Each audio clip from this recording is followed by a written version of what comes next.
Hi, everybody. I'm Evan Smith, the CEO of the Texas Tribune. I hope you enjoyed Stockton on My Mind, the extraordinary story of Mayor Michael Tubbs and his ongoing efforts to transform what has been one of the poorest, most violent, and least literate cities in the nation.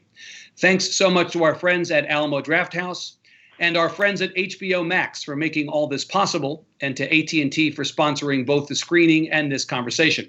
I am now so pleased to be joined by the man himself, Mayor Michael Tubbs of Stockton. Mr. Mayor, very good to be with you. Well, thanks so much for having me, brother. Thanks for joining us. I hope you have a little bit of singing along with Drake left in you, because I'm going to sit here until you do it. I was just listening to Laugh Now, Cry Later. So if Is that right? I'm ready. It was a very charismatic moment to kick this movie off, I'll say. Mayor, the thing I love about this movie, and there are a lot of things, honestly, that I love about this movie, is how personal it is. It's not just about you. I mean, I've said it's your story, but it really is about Stockton, and it's about your relationship with the city. You have that strong personal relationship with the place you govern. Yeah, absolutely. And I think that all the work we're doing in Stockton, from basic income to advanced peace and violence reduction to scholarships for kids, all comes from that real rooted experience and being a Stocktonian and knowing how much the community deserves, but also being very clear-eyed about how we're not perfect, how there are parts of this community that have been suffering for a long time, and using kind of the office of the mayor and the platform it gives to speak to both the promise and the peril of the city in a way that's real and authentic, and is rooted in love, and is rooted in us all doing better. Right. Of course, I think about what it would be like if you were the mayor of another city, pick it, Fresno, Ventura. You would not have the same connection, emotional connection, personal connection, spiritual connection to that city. You might have the same problems, right? Everybody's got the problem of haves and have-nots, transportation, education, kind of the garden variety stuff that you might be dealing with as mayor. But the difference maker for me, at least as I watch this movie, is that your lived experience informs every act that we see you action we see you take in this movie. Whether it's you talking to kids in a high school, I was thinking during this movie, he's talking to himself, right? And it wouldn't necessarily be the same in other places. Yeah, no, I think 100% the personal is political, particularly in local context. And I would tell people all the time, if I was not from Stockton, I'm not sure I would spend the amount of time and emotional energy I put in to improving the place. But I think as we do our work each and every day, whether it's going to schools and talking to kids, one of the guiding questions is always, what would I have wanted to hear when I was a child, or for some of my peers or classmates or family members who had different outcomes, what were some of the interventions I could have helped? And that's literally what literally drives a lot of the decisions we make. It's really about, what type of community did I want to grow up in? And now, what type of community do I want my son to grow up in? Yeah. I appreciate that you said that there are things about the city that are not perfect, that need to be fixed, and that you have clarity about that. Sometimes we fall in love with the place we grew up, and we don't have the ability to be objective about it. Raymond Aguilar, in this movie, who I think is such a wonderful character, one of many. No offense, Mr. Mayor, you're not the only interesting character in this movie. Good. Right? It'd be such a boring film if it was just me. So just you. So Raymond Aguilar, who we learn early in the movie, was your dad's cellmate for a while. At the end of the movie, you're in a meeting with Common, a whole bunch of people who are concerned about the future of Stockton, and he makes the observation that he always wanted to love the city, but the city didn't love him back, and that it took him a while to figure out how he could make peace with the city. Really, for a lot of people in Stockton, I suspect, as elsewhere, there is this tension between the Stockton you wish was and the Stockton that is, and the things that need to be fixed and the things that are working, right? Yeah, and I think what Raymond speaks to is that for a long time, our civic leaders have focused just on the great parts of Stockton, or the neighborhoods with all the amenities, or our wonderful marina that has yachts parked there as I speak, or the gated communities and the golf courses, which are also part of Stockton, which also are part of the story. Yeah. But not to the exclusion of the grinding poverty, the structural inequalities. Young people who grow up with a real strong sense of nihilism because their communities don't have banks or grocery stores or good schools. And I think part of my governing frame is to show Stockton that we love all of Stockton, but particularly the groups and parts of Stockton that haven't felt love, that haven't seen any attention besides law enforcement, for example. Right. So I think Raymond is spot on. I think I often felt the same way growing up, which is why I went to come back and realize that so much of what's good and so much of the skills I have come from just the tenacity and resilience that growing up, where I grew up in Stockton required. And that how that deserves to get some love too, and to be looked upon as an asset, not just a deficit all the time. So something, Mayor, that I thought about during this film, watching this film, was your accessibility. You are always out in the community, it feels like. You know, people can come up to you, talk to you, you go to everything. You come across as just another citizen of Stockton, although obviously you're not. And, you know, that's really about being any mayor, not just the mayor of Stockton. The reason that it's important that you be as personally connected to the city, as we've talked about, is your constituents feel personally connected to you in a way they might not feel connected, for instance, to Governor Newsom, right, or to Senator Harris, right? Those people are a little bit more at a distance. You are one of them. They see you at the supermarket. They know where you live. And probably, if they're pissed at you, they come to your house, right? They don't come to my house. They don't come to your house. Thank God. That's good. Okay, we're good. They do come to City Hall. Yeah. They do come to my Instagram. They call and text me. I think being accessible is a real blessing because I get to keep my hand on the pulse of the city, and I get information oftentimes quicker than city staff may give to me because it has to be filtered and thought through. When a constituent said, I just saw this happen, and it helps me understand in terms of perspective. Like this is what we're doing, but this is how it's landing with our constituents. And I think that's made me a better leader. Mayors have an instant feedback loop, don't they? Oh, my gosh. Yeah. A constant feedback loop as well. Right. And especially one on social media. As we see in the movie, you're getting negative comments about things or people saying things to you on social media. And I guess that is something where they feel like they can talk back to you because you've made yourself so accessible on all platforms. I think it's that. I think it's being young. I think it's being black. I think there's just like people just feel like, because even compared to some of my other local elected official peers, some of my other local mayors, I'm not sure they get as much inbound traffic or as much people feeling ownership. I was like, but I also think it's a blessing because I'm here to serve the constituents. Oh, you love it. I can see that you love it. I can see you love the inbound traffic, right? I love when I can be helpful, when it's constructive. I do struggle with some of the things that feel coordinated or not constructive. I'm still learning how to not let that bother me too much. As you know, Mayor, trolls got to troll, right? Trolls going to oh my gosh. That's how it goes. If they don't die, they multiply. They absolutely do multiply. That's right. Back on this idea of just generally being a mayor as opposed to the specific mayor of Stockton, this is a moment for mayors. You know, you're more powerful than ever. You're more in the conversation than ever. Mayors are more capable of making significant change than ever. I was thinking about a book that Rahm Emanuel, the former mayor of Chicago, wrote earlier this year called The Nation City, Why Mayors Are Now Running the World. In that book, he says the opportunities in our cities are facilitated now by mayors who run the only governments left in the world that are immediate, intimate, and impactful.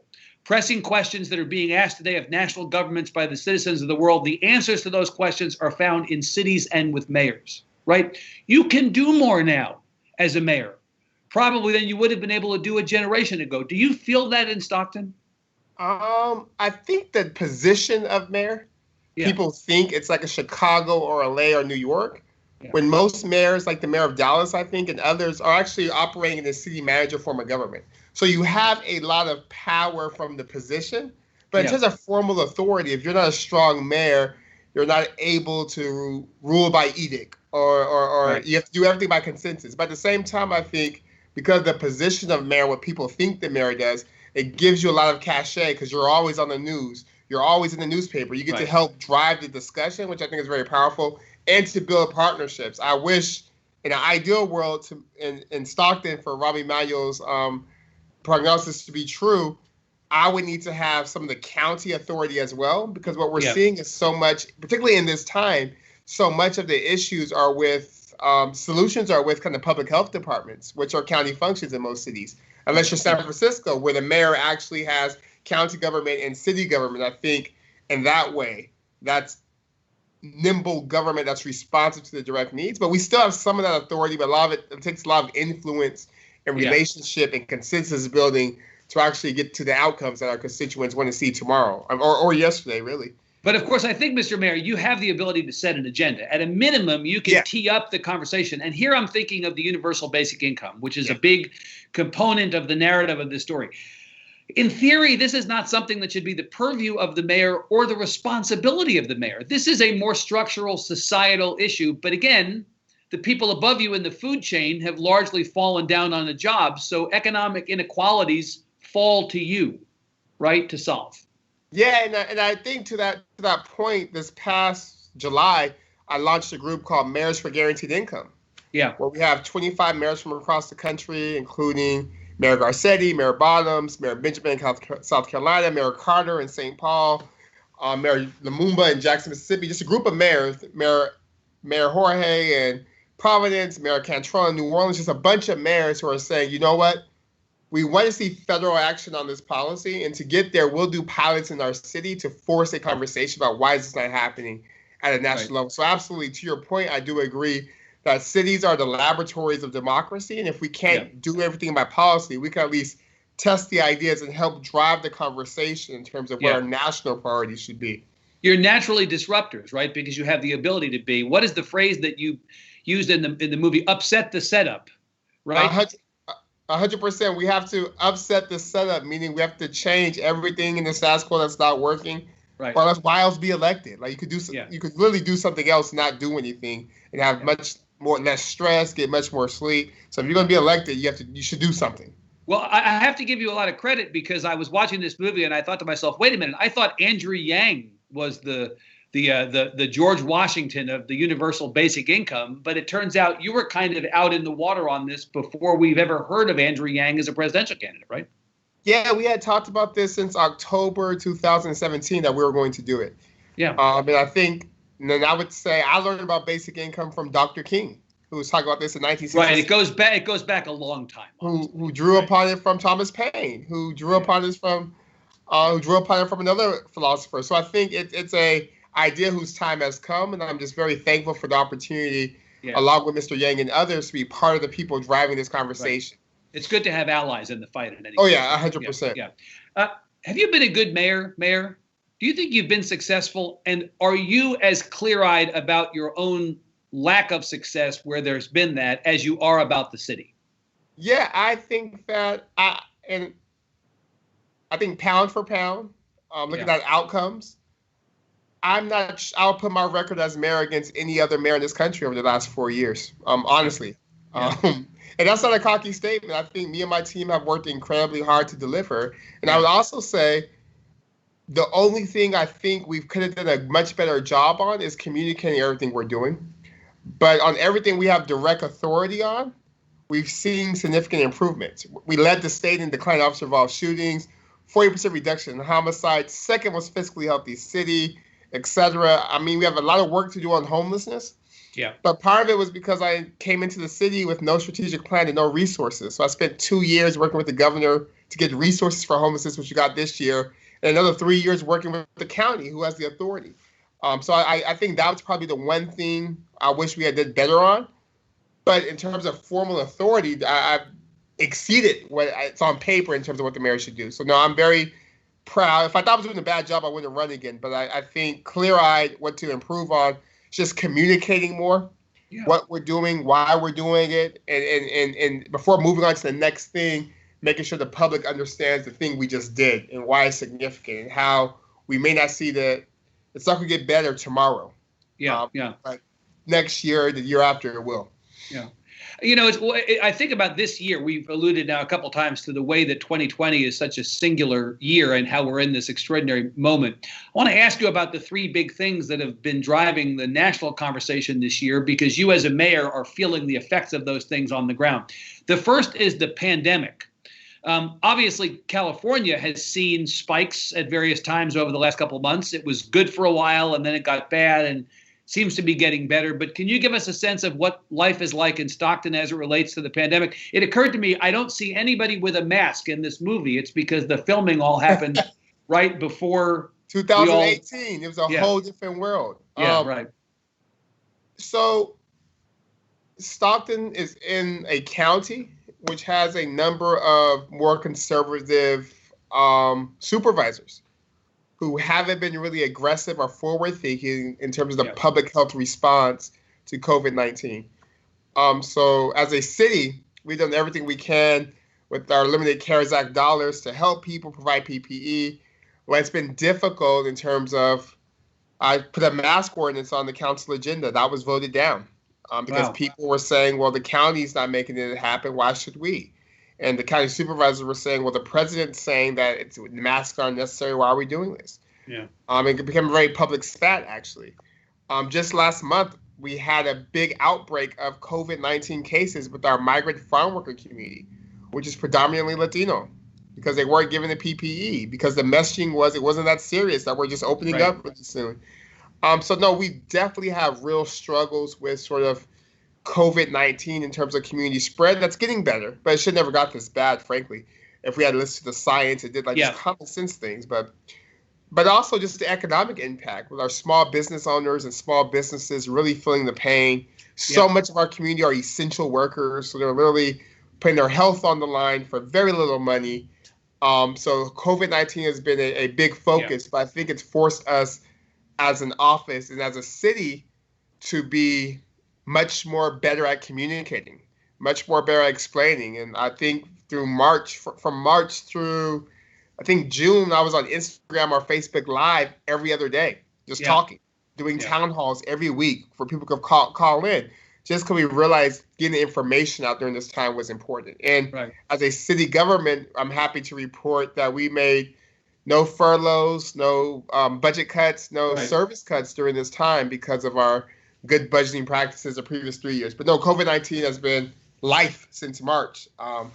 And I can't wait till we emerge from this pandemic. Get on the other side, whatever that looks like, right? Yeah, you mentioned the economy a couple times there. Obviously, the second thing that's happened, it's really related to the first, is the economic collapse in this country and the loss of jobs and everything else. I know that because the movie tells us this, that your city was one of the most foreclosed upon and also was the largest city to declare bankruptcy, right? This is not just any city. And I wonder if the great progress that you made was reversed in any way over the last 6 months on bringing the economy back. Yeah, I mean, that's going to remain to be seen. We've seen a spike in unemployment.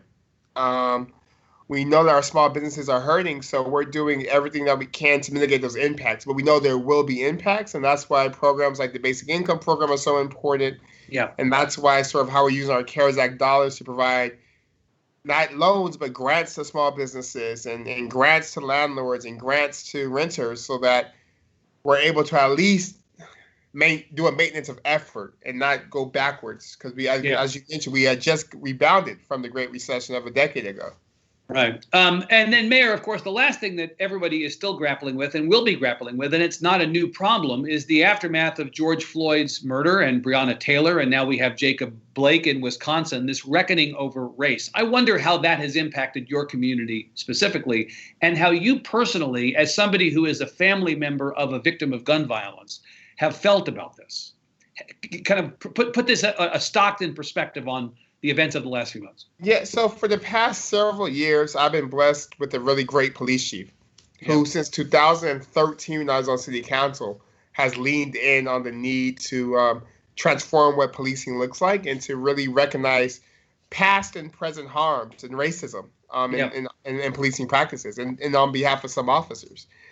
So he's been doing so since 2014. We've been part of the National Trust Initiative doing truth and reconciliation sessions where the police chief goes in and talks to people about how he understands the history of policing in this country. It began with like slave patrols, and that police officers were used against civil rights protesters and to deny people voting rights and to keep mobs calm for lynchings and things like that. And understand that it's a very ugly and very racist history that we have to work to rectify, but also just the nature of implicit bias and racism today and institutional racism and the need to do everything we can to fix it.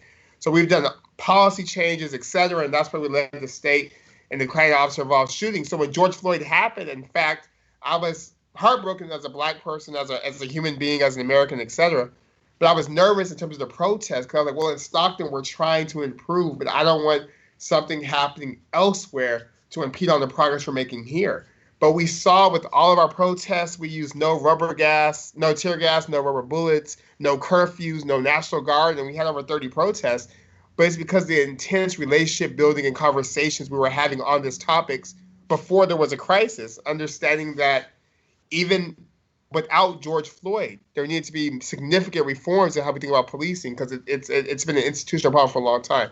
So I think for Stockton, we're lucky that we've been having this conversation, not because we're perfect and not because we don't have work to do, but we recognize it's a problem. And I think that's been our saving grace. And as someone who's lost a cousin to gun violence, which is literally the reason why I am in office or decided to run, we started from my first year as a council member thinking about how do we prevent gun violence in a way that's not just law enforcement, because we've tried that and it doesn't work by itself.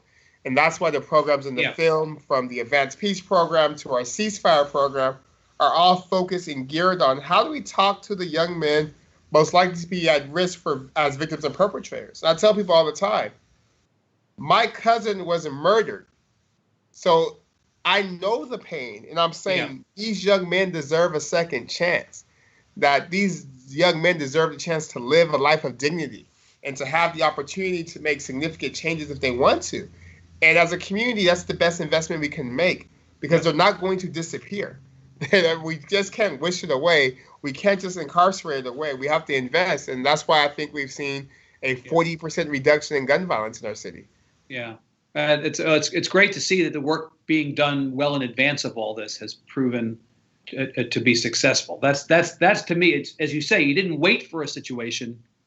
You did the work when there was no situation, right? And I think that's the only way ever you get work done, right? I think the only way you get, especially government work done, it's not in crisis, because no one's thinking. It's all emotional. But very smart. Before a crisis, so then when a crisis happens, you have a good foundation. Right. Yeah. And people feel like, okay, this is bad, but we've been talking about this. We're now just realizing that racism is a problem today. You know? Right. Yeah. Mayor, your son is nearly a year old. How's he doing? He is great. He is walking really fast. He thinks he's talking. Yeah. He is super social. The idea that your son is somehow ahead and precocious, he's your son, Mayor. Come on. I think it's him. It's my wife too, though. I think a lot of that's her, because I didn't walk until I was 14 months. So I think it's all a lot of this stuff is her. But no, he's doing so well. The one silver lining of this ridiculous and crazy year in many respects has been the amount of time I'm able to spend at home. Like, I'm home every night for dinner, so I'm not traveling. I'm not at dinner parties. I'm not at dinner meetings. And I just feel a very strong connection with him. And to be there, I got to see his first steps. Yeah. And things that's so special. So I'm loving being a father, even though it's a lot of work. You never get this time back, right? That's absolutely never. Okay. It's already gone.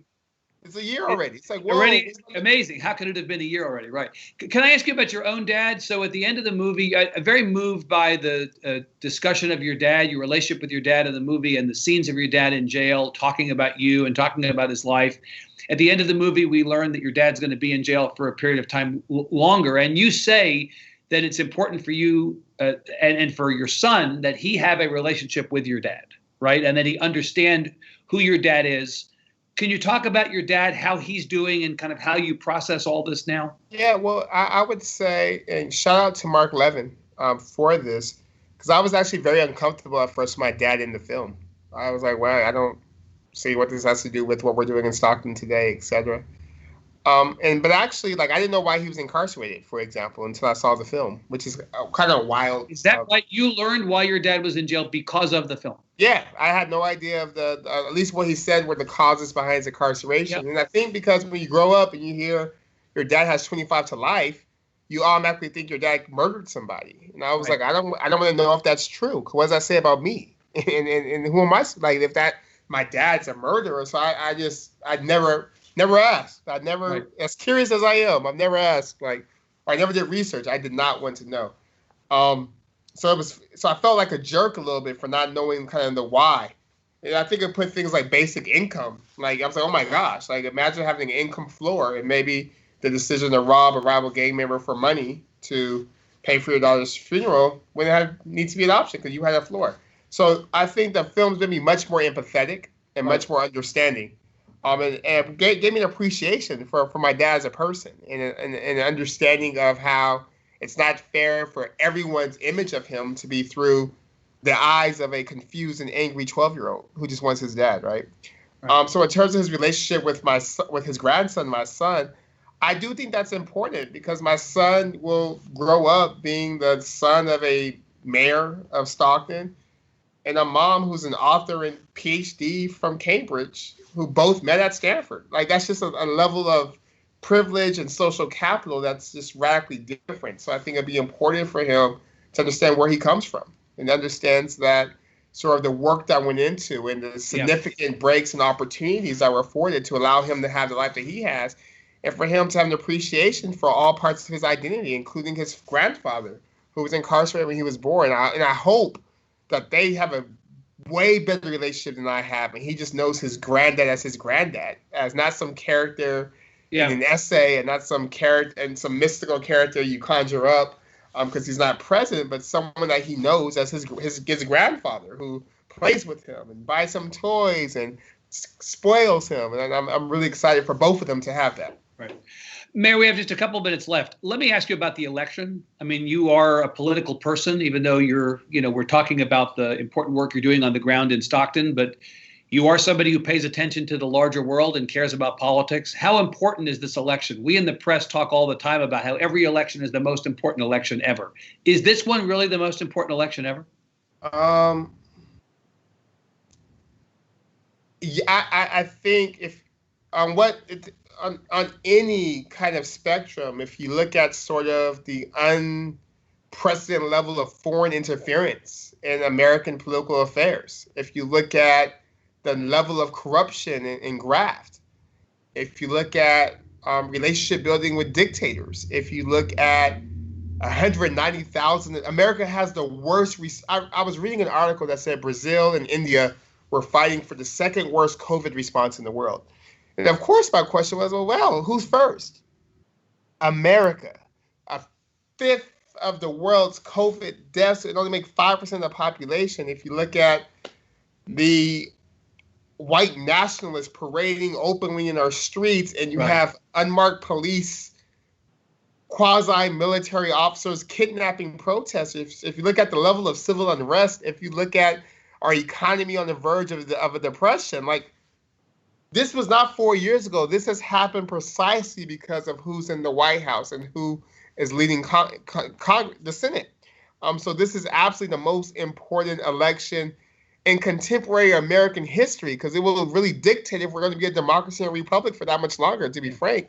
So absolutely, I am even the climate crises we're seeing on the West Coast with outside my office, literally on fire. So this is the most important election for anyone who has a dream for a more fair and more just society, because we'll lose so much ground in the next 4 years that's going to be hard to get it back. And I hate to be fatalistic, but the optimistic part is we have agency in the next 50 plus days that we could do everything we can to make sure, even if you don't agree with him and my senator on everything, just to have normal people you can organize around, like just normal, rational political actors that you can mobilize and push towards your position is different than the assault on the press, an assault on democracy, an assault on voting, an assault on women, on immigrants, on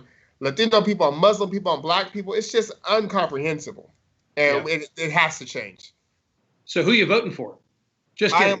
Just kidding. I think I have said, but you are fully on board with Vice President Biden, obviously. 1,000,000%. And I didn't endorse the man in the primaries, but 1,000,000%. That's the candidate. Right. That's my president. That's who has to win. Right. So if Vice President Biden and Senator Harris are elected, there's going to be an open U.S. Senate seat in California, and it's going to fall to Governor Newsom to appoint a replacement for Senator Harris. You have to be 30 years old, according to the Constitution, to serve in the United States Senate, Mayor. You just turned 30. I couldn't help but notice. Is that right? I did turn 30 August 2nd. Yeah. Do you have any interest in that? If Governor Newsom came to you and said, Mayor Tubbs, you are a representative of the new generation of leaders in this country, not just this state. You know, the next oldest United States senator is at least 10 years older than Michael Tubbs would be in the Senate. Have you foreclosed on the possibility of doing that should Governor Newsom come to you? Yeah, well, I would say I'm definitely laser focused on winning re-election as mayor of Stockton. Yeah. But I'm definitely passionate about the opportunity structure in this country. Yeah. So if Governor Newsom was to, I mean, he has the richest, long list to choose from. He does. It's a long list. But if he would come to me, it would definitely be something I would have to seriously consider. But definitely the focus is on making sure Joe and Kamala win, and I win my re-election for mayor and do everything to improve Stockton. But it's also just an honor as a 30-year-old from South Stockton to even be one of 12, 15 people on the list about possible replacements. Right. Mayor, well, whatever happens with you, we wish you good luck. Congratulations on the success that you've had in Stockton and this movie and, you know, all that you're doing. We appreciate you. Mayor, that's all the time we have. I want to thank Mayor Michael Tubbs of the great city of Stockton for joining us. Thanks again to our friends at Alamo Drafthouse, HBO Max, and AT&T. Thanks to all of you for tuning in. If you enjoyed tonight's program, please consider supporting the essential reporting of the nonprofit, nonpartisan Texas Tribune by becoming a member at texastribune.org/give. Hope you enjoy the rest of the Texas Tribune Festival. Good night, everybody. Thank you.